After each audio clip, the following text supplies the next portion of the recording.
안녕하세요. 전 부천에 사는 딸 둘 맘입니다. 60대 중반이고 혼자 살고 있어요. 사별은 아니고 10수년 전 남편과 이혼을 했죠. 이혼까지 참 파란만장했는데 후회는 없어요.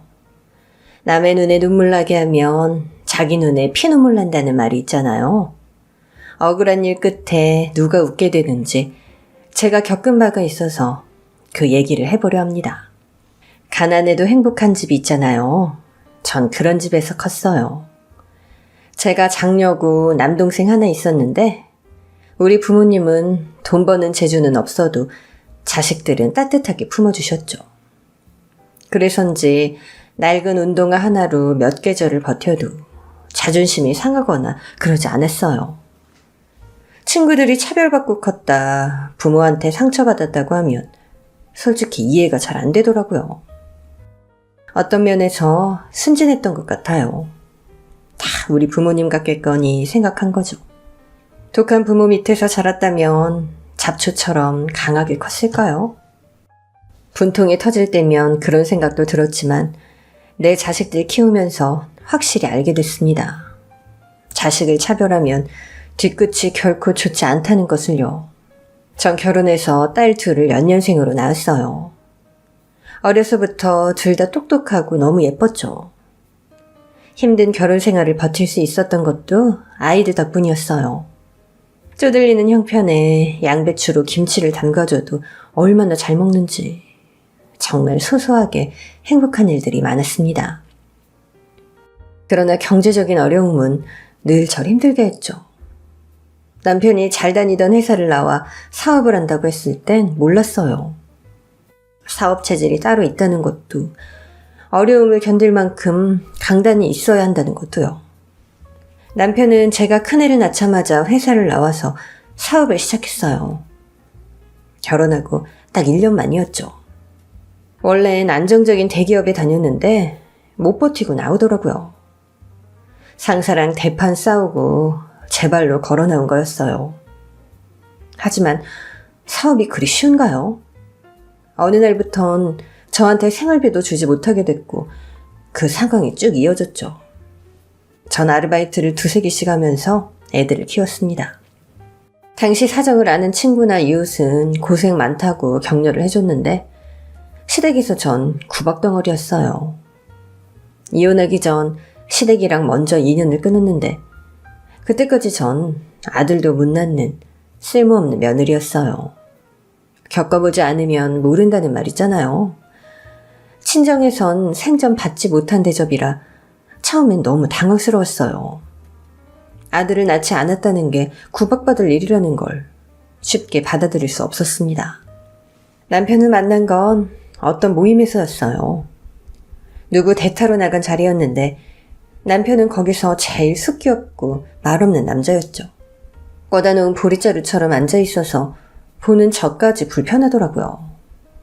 사실 저도 그 자리가 편하진 않았어요. 다들 2차 갈 때 빠진 사람은 남편과 저뿐이었죠.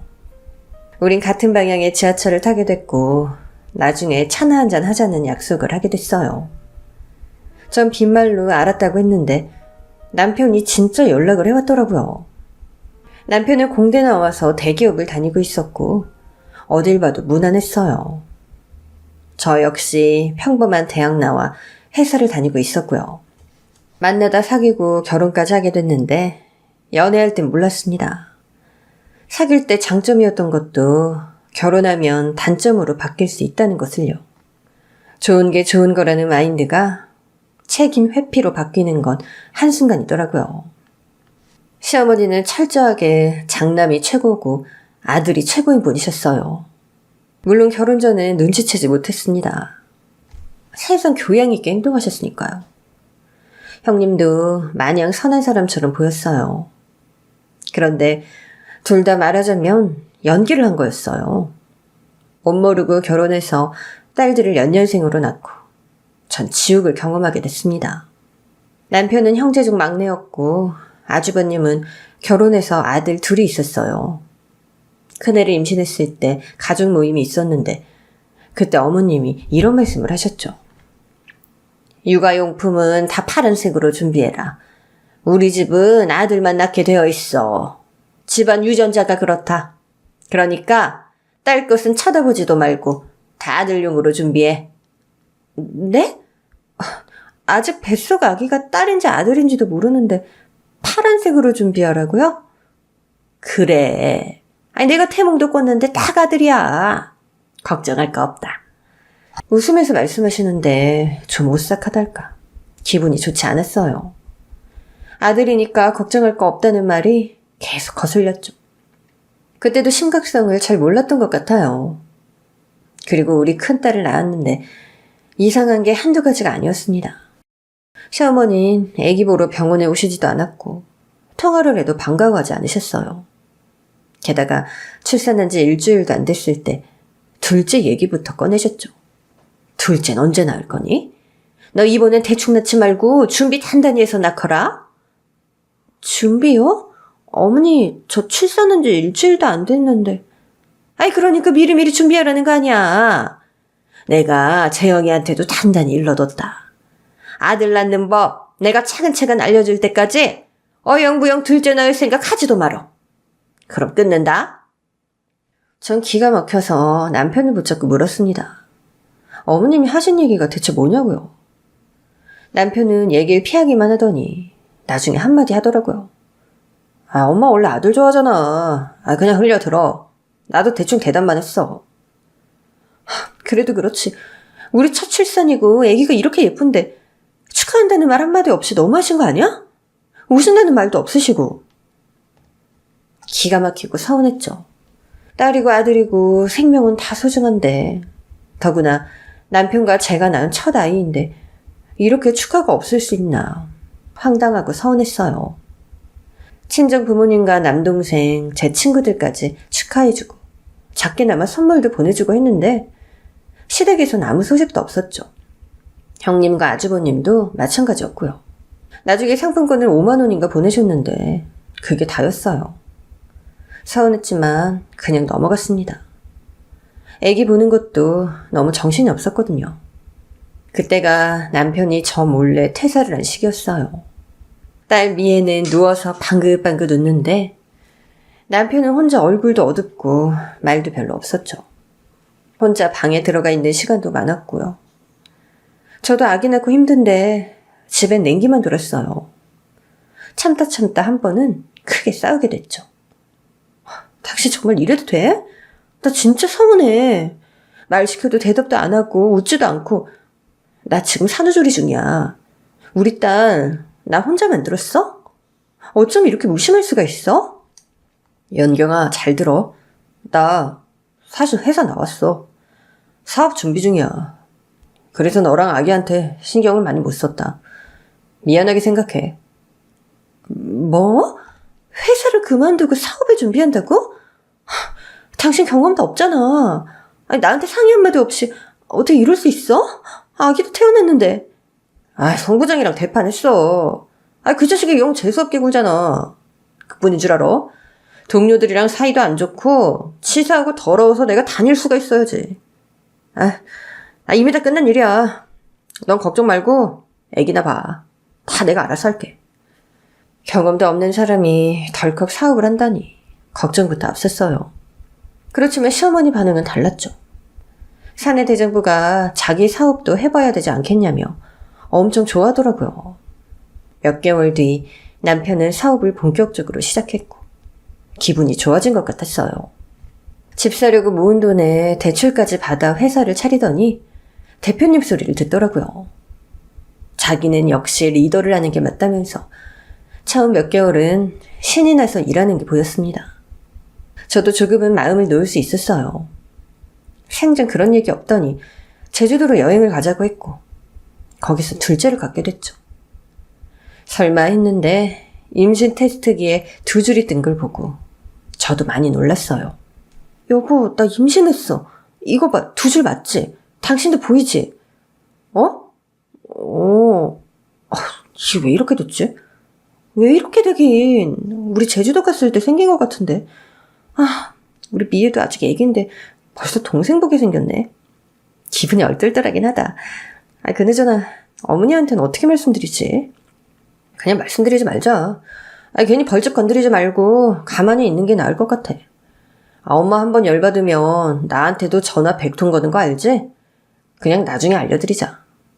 계획이 없었기 때문에 놀라기도 했고 시어머니를 생각하면 마음이 무거웠어요. 둘째도 아들 타령할 게 분명했기 때문에 남편과 전 임신 사실도 알리지 않았죠. 남편은 사업하느라 정신이 없어서 유야무야 넘어간 것도 있었고요. 그러다 배가 불러올 때쯤 시어머니는 제 임신 사실을 알게 됐고 불같이 화를 내셨습니다. 내가 뭘 했냐?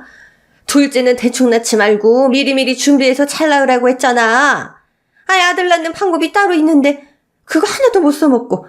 아휴, 이 노릇을 어떻게 하면 좋아. 너 또 딸 낳으면 어떻게 할래? 응?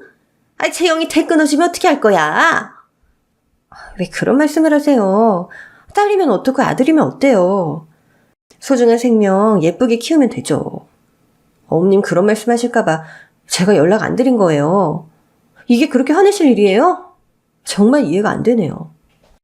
너나 이해가 안 되지. 딸내미 둘이나 낳아서 뭐하게. 아이고 답답해. 너 이렇게 대책 없는 애였냐?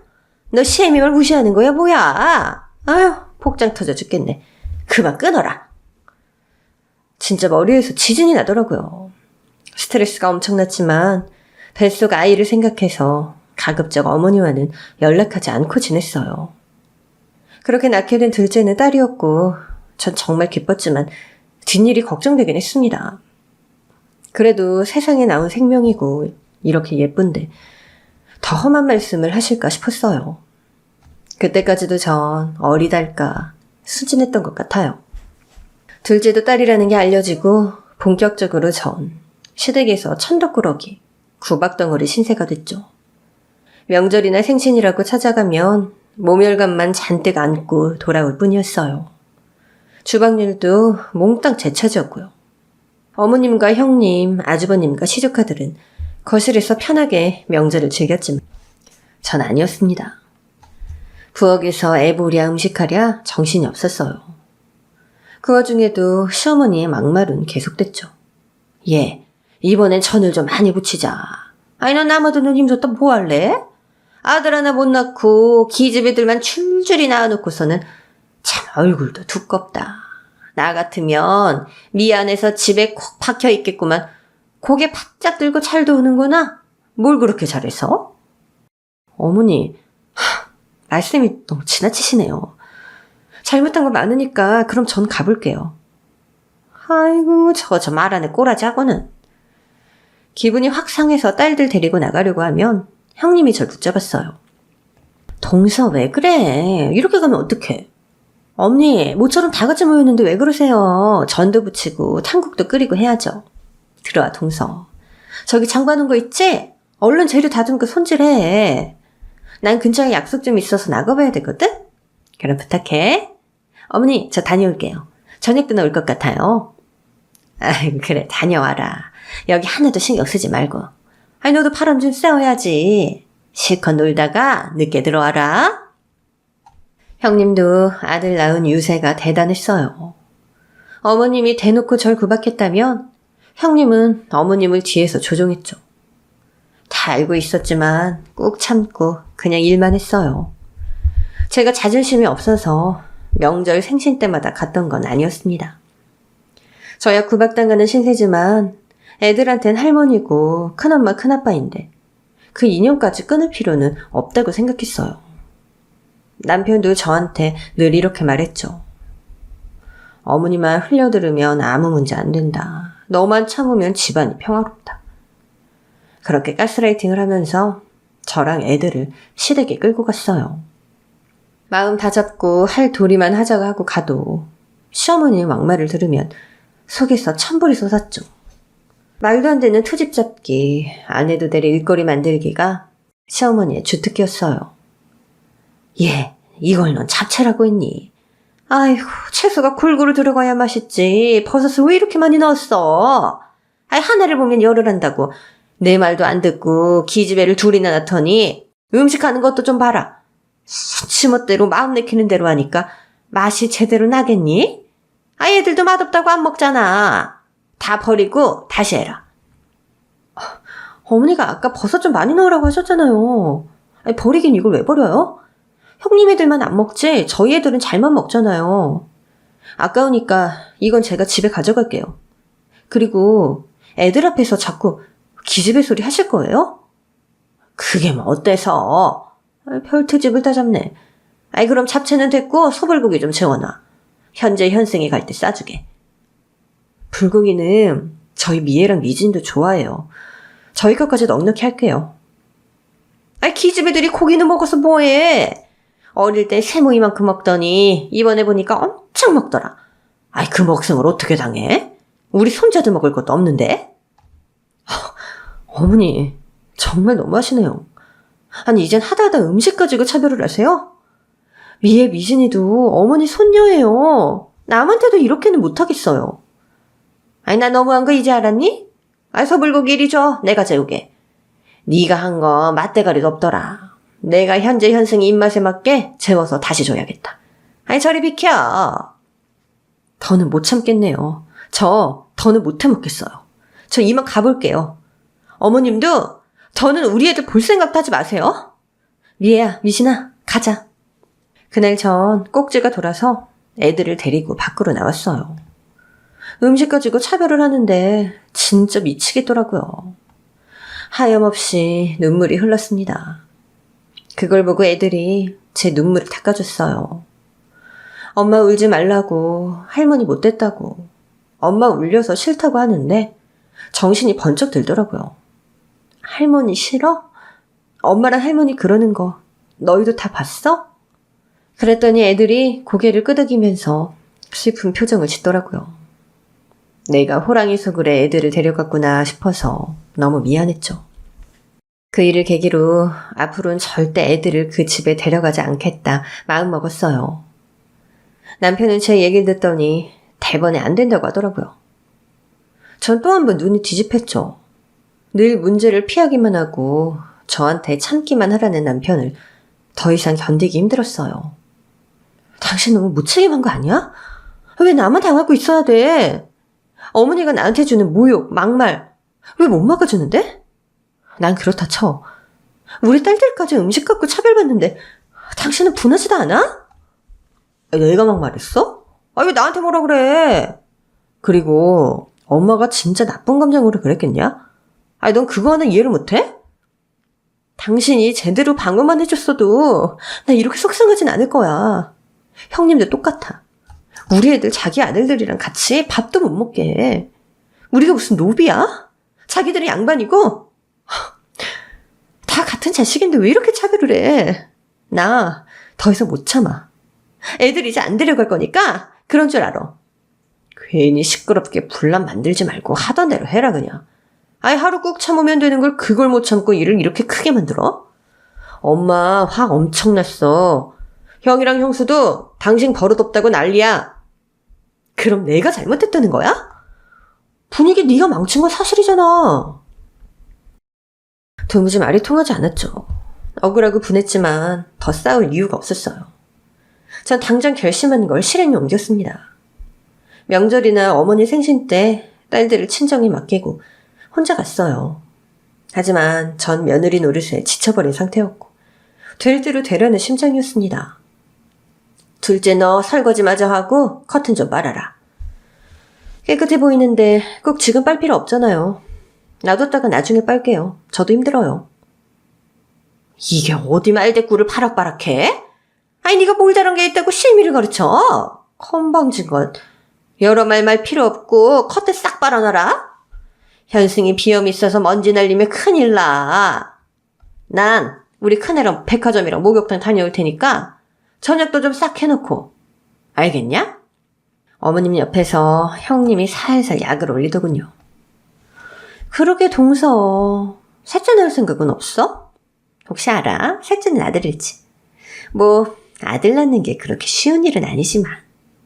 아서라. 제 관상이 딱 셋째도 딸이야. 또 낳아봤자 기집애인 걸 뭐하러 손거시게 또 낳아? 둘째가 네 밥만 따라갔어도 좋았을 텐데 멋대로 애를 낳더니 저 모양이구나. 우린 가자. 쟤 보고 있으면 속만 시끄러워. 저 보란듯 팔짱 끼고 가는 형님이랑 시어머니를 보면서 전 울분을 삼켰죠. 그날 커튼은 안 빨았어요. 대신 문 꼭 닫고 간장을 다렸죠. 저녁 때 귀가한 형님이랑 시어머니는 아마 냄새에 진저리를 쳤을 거예요. 혼나도 그렇게라도 해야 분이 풀렸어요. 정말 힘든 나날이었죠. 그렇게 10년이라는 시간이 지났어요. 그해 설날 평생 잊지 못할 일이 벌어졌습니다. 떡국을 끓이는데 친정아버지가 위독하다는 소식을 듣게 됐어요. 남동생 전화에 전 혼이 나가서 떡국 끓이다 말고 부랴부랴 병원에 갈 준비를 했죠. 어머니, 저희 친정아버지 쓰러지셔서 병원에 가셨대요. 위독하시다고 해서 얼른 가봐야 돼요. 웬 호들갑이야? 아이, 떡국 마저 끓여놓고 가. 이게 어디서 배워먹은 짓거리야? 어머님이나 형님이 하시면 되잖아요. 왜 이러세요? 비켜주세요, 어머니. 저 가야 돼요. 아니, 지금 설마 떡국이 사람 생명보다 더 중요해요? 네? 머리가 나빠도 이렇게 나쁠 수 있니? 아니, 네가 지금 병원 가서 할 수 있는 게 뭐가 있는데. 남동생이 니네 엄마랑 같이 있는데 굳이 너까지 쪼르르 쫓아갈 이유가 뭐가 있냐고. 지금 그걸 말이라고 하세요? 아이, 떡국 끓여놓고 여기 빈 접시 안 보이냐? 과일도 좀 풍성하게 깎아놔라. 애가 그릇이 요만하니 딸만 내리 둘이나 낳지. 아이, 네가 마음을 크게 좀 써봐. 떡두꺼비 같은 아들을 왜 못 낳겠어?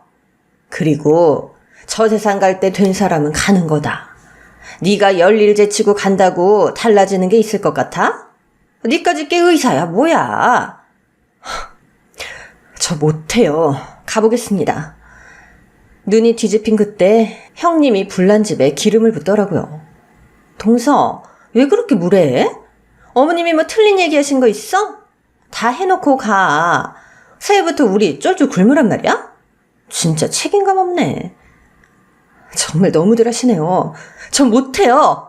떡국을 먹든 과일을 먹든 빈 접시를 핥아먹든 알아서들 하시라고요. 온몸이 부들부들 떨렸어요. 더 이상 그 자리에 있을 수가 없었죠. 전 옷도 안 걸치고 차키만 들고 나와 병원을 향해 달렸습니다. 갔더니 아버지 상태는 생각보다 더 위중했어요. 수술이 시급한 상태였는데 상황이 좋지 않았죠. 일단 부모님은 돈이 없었습니다. 대수술이라 수술비, 병원비가 만만치 않았는데 전혀 대응할 방법이 없었죠. 친정 부모님은 노후 준비가 전혀 돼 있지 않았어요. 그땐 저도 상황이 좋지 않았죠. 집주인이 전셋값도 올려달라고 해서 그 돈도 빚을 진 상태였고요. 반면 시댁은 부유하고 현금도 많았습니다. 좋은 자리에 건물이 있어서 다달이 월세도 많이 나오고 있었고요. 그날 밤 전 시어머니 앞에 납작 엎드렸습니다. 눈물로 호소했던 것 같아요. 어머니, 딱 한 번만 도와주세요. 저희 아버지 지금 당장 수술이 필요한 상황이에요. 지금 이 아빠나 저나 방법이 없어요. 집주인이 전셋값 올려달라고 해서 그것도 대출로 메꾼 상태고 제가 일한 돈은 생활비로도 모자라고요. 저희 아버지 좀 살려주세요. 네? 병원비라도 조금만 도와주시면 제가 진짜 잘할게요. 꼭 갚을 거고요. 그동안 제가 서운하게 해드렸다면 용서해 주세요. 제발요. 용서? 새해 아침부터 집안 분위기 개파 만들어 놓고 가더니 너도 참 뻔뻔하구나. 아, 네가 뭐가 이쁘다고 돈을 빌려줘. 네가 이 집에 와서 한 게 뭐가 있냐? 아들을 낳기랬어. 우리 재영이한테 큰 돈을 쥐어준 적 있어. 자고로 남편이 사업을 하면 돈이 막혔을 때 여자가 목돈도 턱턱 내놓고 그래야 되는 거야. 그럴 능력도 하나 없으면서 어디 시애미한테 대들어? 나 돈 없고 있어도 너한테 못 빌려줘. 포기해. 어머니 돈 있으시잖아요. 몇백이라도, 아니 몇십이라도 좀 도와주세요. 네? 아이, 그만 가봐라. 나 피곤해. 재영아, 아이 넌 네 댁 데려가지 않고 왜 몰등에 서 있냐? 어머니의 눈빛은 차가웠고 절 벌레 보듯 하더라고요. 전 지푸라기라도 붙잡는 심정으로 형님한테도 매달렸어요. 어떻게든 갚겠다고 한 번만 도와달라고 했지만 자기도 죽지 못해 산다며 오리발을 내밀더라고요. 그건 누가 봐도 거짓말이었어요. 형님은 비싼 동네에 살면서 늘 명품 구두, 명품 가방만 하고 다녔습니다. 전 울면서 시댁을 나왔고 끝내 사채까지 알아봤어요. 하지만 눈덩이처럼 불어날 이자가 무서워 차마 거기까지는 손을 대지 못하고 망설였죠. 제가 이리저리 돈을 구하러 다니는 동안 아버지는 위독한 상태가 됐고 끝내 돌아가시고 말았습니다. 누나, 빨리 병원으로 와. 이제 다 끝났어. 아버지 돌아가셨어. 차 안에서 동생의 전화를 받고 전 미칠 것만 같았습니다. 피를 토하는 심정이라는 게 어떤 건지 그때 경험한 것 같아요. 수술 한 번 못 받고 떠난 아버지 앞에서 전 무너지고 말았죠. 당연히 시어머니와 시댁 식구들은 아버지 장례식에 얼굴도 비치지 않았어요. 그리고 아버지 장례가 끝난 뒤 엄청난 사실을 알게 됐습니다. 어머님 돈으로 형님네 애들이 유럽으로 유학을 간다는 걸 알게 됐어요.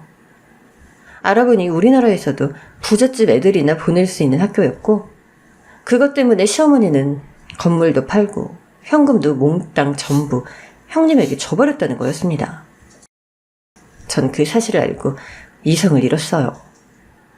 어머님 앞에서 짐승처럼 울부짖었죠. 어떻게 그럴 수가 있냐고. 사람 생명이 위독하다는데 내가 이 집에서 얼마나 참고 살았는데 이런 꼴을 보게 하냐고 분노를 터뜨렸어요. 하지만 돌아오는 건 차가운 말뿐이었죠. 네 아버지 그렇게 된 건 안 됐지만 그게 어디 내 탓이니? 아니 내 돈 내가 쓰고 싶은데 쓴 게 뭐가 잘못이야? 정말 너무하시네요. 제가 뭘 그렇게 잘못했어요? 결혼하고 딱 1년 미애 아빠한테 생활비 받았고 그 이후엔 제가 벌어서 생활하고 애들 키웠어요. 어머니가 저 아들 못 낳았다고 구박하고 멸시해도 명절이랑 생신 다 챙겼고요. 제가 남편을 때리기를 했습니까? 애들을 버리기를 했어요? 남의 눈에 눈물 나게 하면 자기 눈엔 피눈물 나는 법이에요. 어쩌면 이렇게 저한테 모질고 독하세요?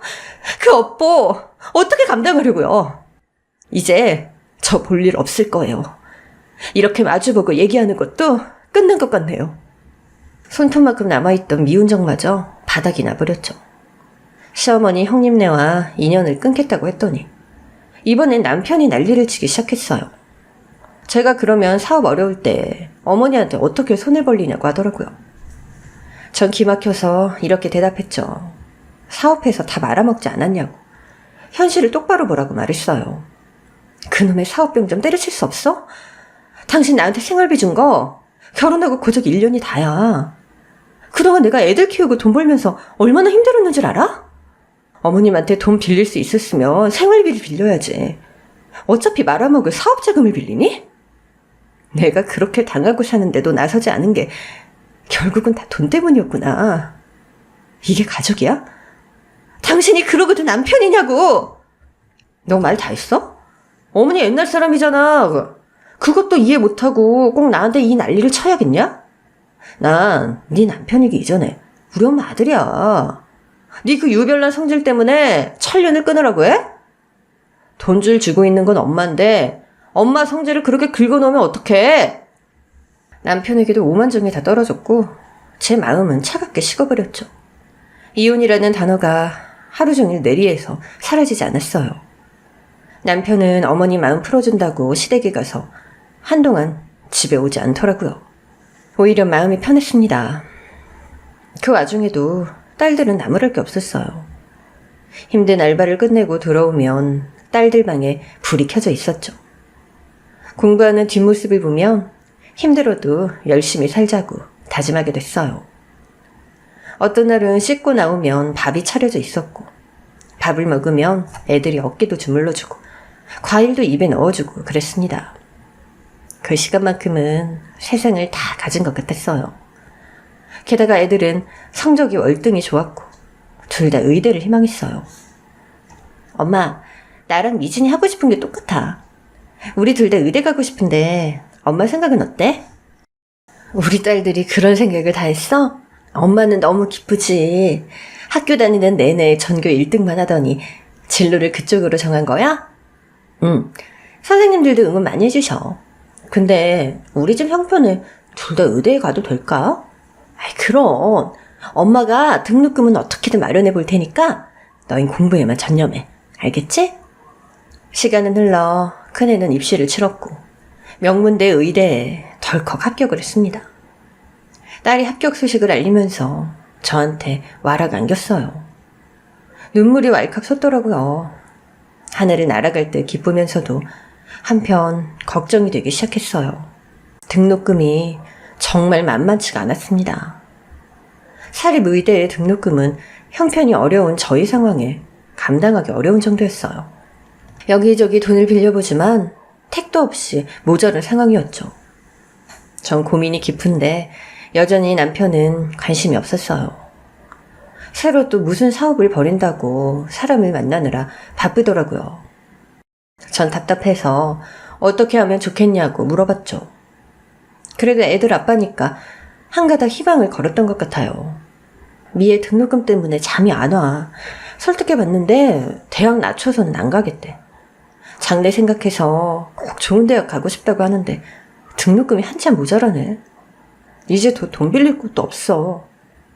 하지만 돌아온 남편의 대답은 가관이었습니다. 유난 떤다 진짜. 아이 기집애들 그냥 아무데나 등록금 싼 대로 아님 전액장학금 받을 수 있는 학교로 눈 낮춰서 갈 것이지. 아이 무슨 욕심이 그렇게 많아?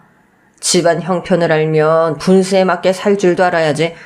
의사 공부하는데 돈이 얼마나 많이 드는데 끝끝내 쥐고집대로 해? 에휴 이기적인 것들. 아이 난 몰라. 애들 기죽으면 안 된다고 하고 싶은 거 다 해줄 때부터 알아봤다. 네가 저지른 일이니까 수습도 네가 알아서 해. 지금 그게 아버지란 사람이 할 소리야? 애들 들을까 겁나.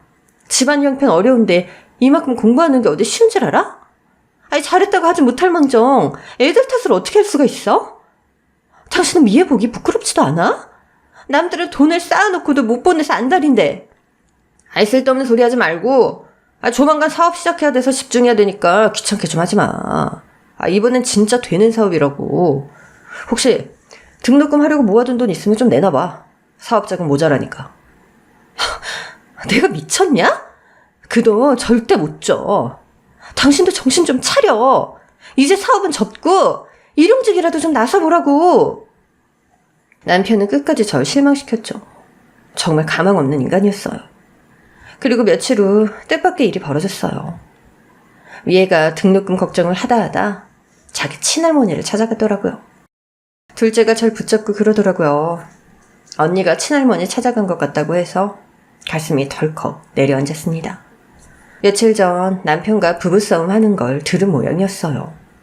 형님네 아들들은 건물 팔아 유학 보내놓고 우리 애들은 10원 한 장 안 주는 게 말이 되냐고 했었죠. 제가 악에 받쳐 한 얘기를 미애가 다 들었던 거였어요. 큰집 오빠들은 친할머니 도움으로 외국 유학까지 갔으니 자기도 도움을 청해보자는 심정이었겠죠. 시어머니 그 성격에 애한테 막말을 하고 모욕을 줄 게 눈에 그려졌어요. 택시를 타고 급하게 시댁 앞에 도착했는데 미애가 울면서 나오는 게 보였죠. 전 달려가서 우리 딸을 부둥켜 안았어요. 가슴이 찢어질 것 같았습니다. 그러게 여길 왜 왔어? 엄마한테 말도 없이. 엄마, 나 할머니 사람으로 안 보여. 어떻게 이럴 수 있어? 난 사람도 아니야? 아니, 여자는 사람도 아니냐고. 자기도 여자면서 어떻게 우리한테 이럴 수 있어? 그런 사람한테 엄마는 얼마나 오래 당하고 산 거야. 미애는 몇 년 만에 찾아간 할머니가 너무 차가웠다고 했습니다. 그래도 용기를 내서 말했대요. 꼭 의대에 가고 싶다. 시험도 잘 봐서 합격했으니 조금만 도와주시면 안 되냐고 사정을 했다는 거였죠. 큰집 오빠들 도와주신 거 다 알고 있다고. 그 학교 한 학기에 등록금은 얼마고 유학이 얼마나 드는지 다 알아봤다고요. 능력 있는 할머니가 도와주시면 꼭 그 은혜 갚겠다고. 한 번만 도와달라고 간청했다는 거였습니다. 그랬는데 돌아오는 대답은 싸늘하게 짝이 없었다는 얘기였어요. 할머니가 뭐랬는 줄 알아? 딸로 태어났으면 그냥 얌전히 있다 시집이나 갈 것이지. 뭐하러 대학식이냐 가냐는 거야. 돈이고 시간이고 다 아깝다면서 대학이고 뭐고 다 포기하고 기술 배워 돈 좀 벌다 시집 가래. 쓸데없이 공부 같은 거 많이 해서 남는 것도 없다고. 엄마, 나 내 귀를 의심했어. 엄마가 할머니에 대해 아무 말 안 해서 옛날 기억 희미해졌었는데 이제 다 기억나. 엄마 할머니 집에 다녀오면 다음날 하루 종일 울었잖아. 할머니는 사람이 아니야. 피도 눈물도 없는 마귀라고. 따라온 둘째 미진이도 옆에서 엉엉 울었어요. 애들이 흘리는 눈물을 보고 전 이성을 잃고 말았습니다. 열받아서 당장 시댁으로 갔죠. 가서 현관문을 때려 부술 것처럼 두드렸습니다. 마침 형님도 있더라고요. 얼마나 우리 애들을 씹어댔는지 안 봐도 눈에 훤했습니다. 전 그 둘이 먹고 있던 밥상을 엎어버리고 악을 썼어요. 동서, 교양업계 왜 이래? 방금 교양이라고 했어? 사람 같지도 않은 당신들 사람 대접해준 나한테 뭐? 교양? 딸아들 차별하면서 먹는 것 같고 치사하게 굴고 돈 좀 있다고 없는 사람 무시하는 당신들은 얼마나 교양이 있는 건데 하늘이 무섭지도 않냐? 어떻게 이래? 나랑 애들한테 어떻게 한결같이 그렇게 모질 수가 있어? 두고 봐. 당신들 절대 용서 안 해. 착한 사람 마음에 피멍들게 하고 우리 애들 저렇게 상처 주고 둘 다 천벌 받을 거라고. 저거 말하는 것 좀 봐라. 큰애야. 아이 당장 경찰에 신고나 해라. 아니 정신병원에 넣어야 되나? 아이 쟤는 좀 봐. 완전히 돌았잖아. 그래 나 돌았다. 당신들이 나 돌게 했잖아. 어쩔 건데? 전 눈에 보이는 대로 탁치는 대로 부수고 내던졌죠. 그때였어요. 남편이 뛰어오더니 절 뒤에서 안고 말렸어요. 왜 이래? 나 말리지 마. 당신들 다 사람 아니야. 내 팔자가 더러워서 당신들이랑 엮였지만 이젠 아니야. 이 더러운 악연 다 끊어낼 거라고. 이 손 안 놔? 여보 미쳤어? 집에 가자. 정신 좀 차리라고. 여기가 어딘 줄 알고 이 난리를 치는 거야. 이거 왜 이래? 당신이랑 결혼한 거 나 뼛속까지 후회해. 무례하고 천박한 당신들 행동 눈 감아주고 봐준 거 뼈저리게 후회가 된다고. 우리 당장 이혼해. 당신은 처음부터 끝까지 야비하고 비겁했어. 내 남편 우리 애들 아빠로 살 자격도 없어. 이혼해! 뭐야? 이게 말이면 단 줄 아나? 어머님과 형님 앞에서 남편은 이성을 잃고 제 얼굴에 손을 올렸고 저 역시 남편 얼굴에 손을 올렸죠. 정말 치욕스럽게 짝이 없는 날이었어요. 이 일로 결국 남편과도 이혼을 하게 됐고 시댁과도 완전히 연을 끊어버렸어요. 전 갈라선 남편한테 마지막으로 이렇게 말했죠. 살기 힘들다고 우리 셋 찾아올 생각 추호하지 마. 나랑 딸들 기억에 당신은 없어. 과거에도 없었고 지금도 마찬가지야. 그동안 살아준 걸 감사하게 생각하고 니네 엄마 집으로 꺼져. 그리고 큰아이는 결국 등록금이 부족해서 입학을 못하게 됐어요. 안타까웠지만 속 깊은 미애는 상황을 이해하고 1년 동안 다시 칼을 갈았죠. 그리고 다음에 더 좋은 대학에 입학을 하게 됐어요. 그 사이 전 이혼의 상처 같은 건 생각할 겨를도 없었습니다. 우리 딸들 등록금 마련을 위해 1년 동안 밤낮 가리지 않고 일을 했어요. 밤잠을 줄이고 일을 해서 돈을 모았고 장학금 제도도 여기저기 알아봐서 무사히 딸을 대학에 보낼 수 있었어요. 연년생인 둘째도 그 해에 같이 의대에 입학을 했죠. 제 사정을 알게 된 성공한 친구가 선뜻 손을 내민 일도 있었어요.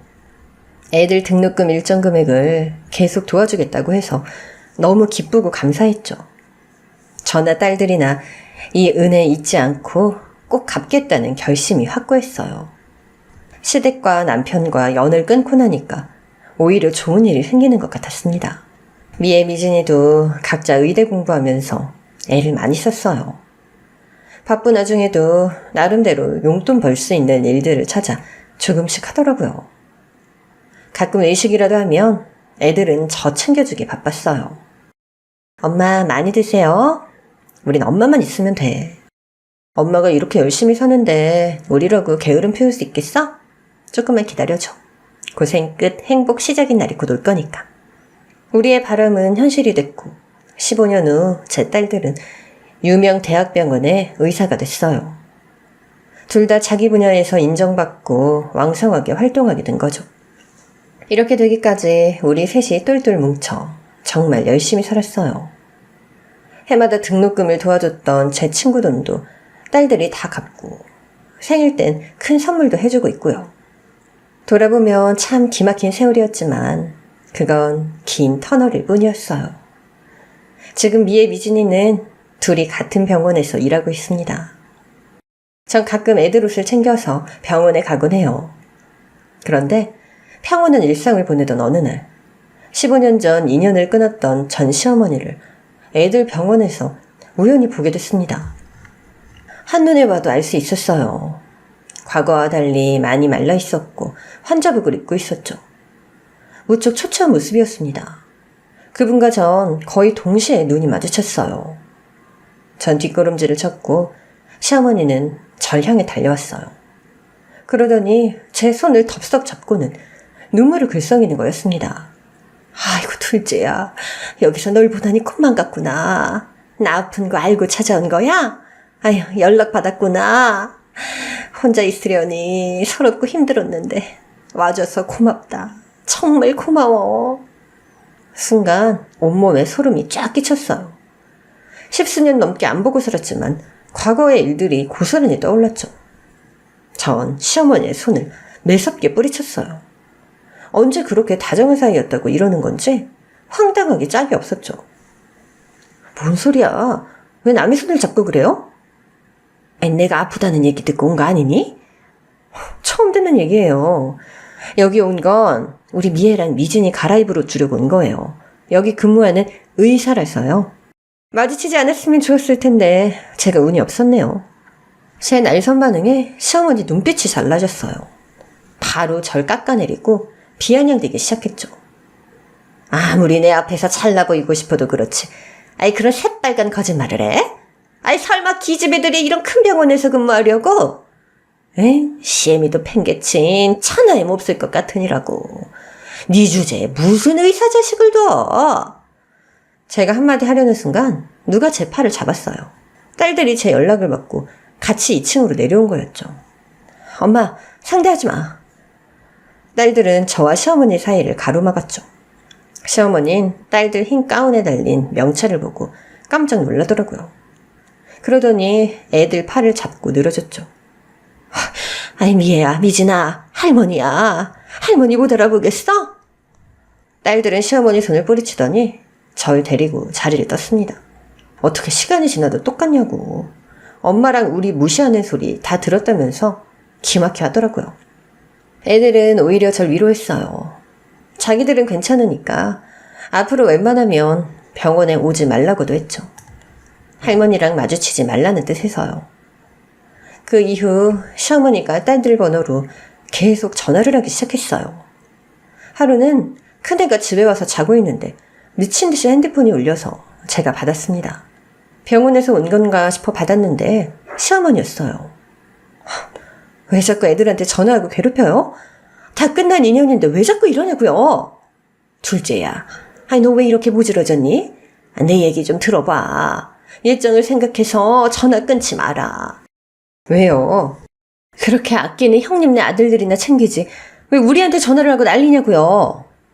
그것들 다 망했다.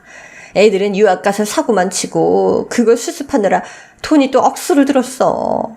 학교에서 쫓겨나서 한국에 와서도 사고를 쳐서 아휴 지금 교도소에 들어갔다. 감옥에서 나오자마자 코인 한답시고 재산도 다 말아먹고 지금은 도망다니는 처지야. 큰아들 놈은 며느리랑 지방 어디 가서 일을 한다는데 내 소식 알고도 코빼기도 안 비치고 10원 한 장도 안 보내는구나. 아니 어떻게 이런 경우가 다 있니? 안 그러냐? 그게 저랑 무슨 상관인데요? 둘째야, 나 한 번만 도와다오. 아니 나 수술이 급하게 됐는데 돈이 한 푼도 없어. 이러다가 병원비도 못 내고 수술도 못 받고 쫓겨나게 생겼다. 제발 살려다오. 응? 참 뻔뻔도 하시네요. 저희 아버지 위독할 때 뭐라고 하셨어요? 갈 때 되면 가는 거라고. 자식들이 뭘 해봤자 아무 소용없다고 하지 않으셨어요? 근데 이제 와서 뭐요? 제발 살려달라고요. 지나가던 개가 웃겠어요. 딸만 낳았다고 그렇게 구박하고 우리 애들 입에 밥 들어가는 것도 아까워했던 사람이 누군데요. 있는 돈 없는 돈 형님네 다 퍼주더니 이제 와 아쉬우니까 나한테 손을 벌려요? 사람이라면 그렇게 못해요. 미안해서 염치 없어서 그렇게 못한다고요. 나만 그렇게 산 거 아니야. 너도 알잖니? 옛날엔 다 그랬다? 장남이 아들이 다 우선이었다고. 그래서 그랬던 거야. 아니 네 딸들이 뭘 잘못해서 특별히 미워했던 게 아니라고. 아니 사실 나 다 알고 있었다. 미애 미진이가 훌륭한 의사도 되고 잘 될 줄 알고 있었어. 그러니까 둘째야, 아이들이랑 합심해서 나 한 번만 좀 살려다. 아니 한 번만 좀 도와줘. 망언은 거기서 멈추지 않았어요. 사람 고쳐 쓰는 거 아니라더니 전 시어머니가 딱 그 경우였습니다. 아이고 맞다, 내가 그걸 잊고 있었네. 아이 우리 손녀들이 여기 의사면 병원비도 할인받을 수 있겠다. 아이 그럼 얼마 안 될 테니까 그것 좀 내줘. 응? 할 수 있지? 아이고 나 이제 한시름 났다 둘째야.